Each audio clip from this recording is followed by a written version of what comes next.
Na like umeuliza kwa gospel. Kuna msanii unaweza fanya naye ngoma wa secular?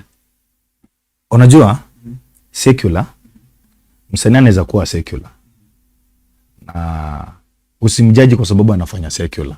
Unaona, anaweza come na ukuta yako na idea fiti na mchape shughuli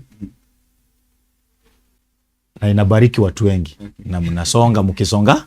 Na unajuaje kama mtachapa hiyo gospel na huyo msee abadilike? Unaona, so tufai kuchaji wasee wale wengine wako kwa secular, inafaa tuwatoe huko tuwarudishe mahali wanafaa huko. Unaona, so msanii wa secular pia akikam, lakini tutaangalia idea. Unajua anaweza kuja tu aseme ati unataja tu Mungu mahali pamoja hivi na ikuwe gospel. Hapana, tukam tujue ni nini tunaweza fanya ile kitu ambayo inaweza bless. Unajua kuna song nyingine unaweza imba ukisimama hata mbele ya watu hivi, sasa wanauliza huyu msee sasa anafanya nini pale?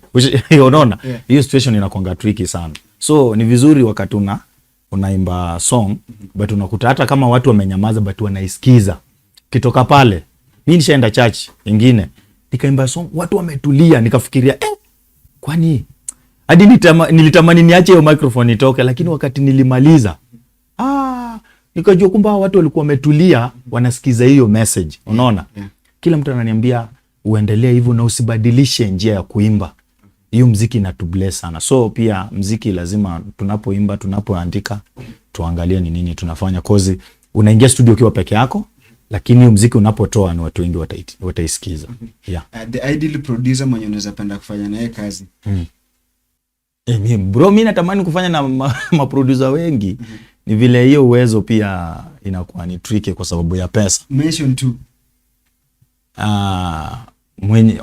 Wacha niseme mwenye nilikuwa nimetamani kufanya naye kazi, lakini already ashanifanyia ngoma moja. Alikuwa producer Paulo. Bado kuna wengi, kuna Sean, kuna nani, kuna Vision, kuna wengi bro. Kuna maproducer wengi wanafanya kazi fiti.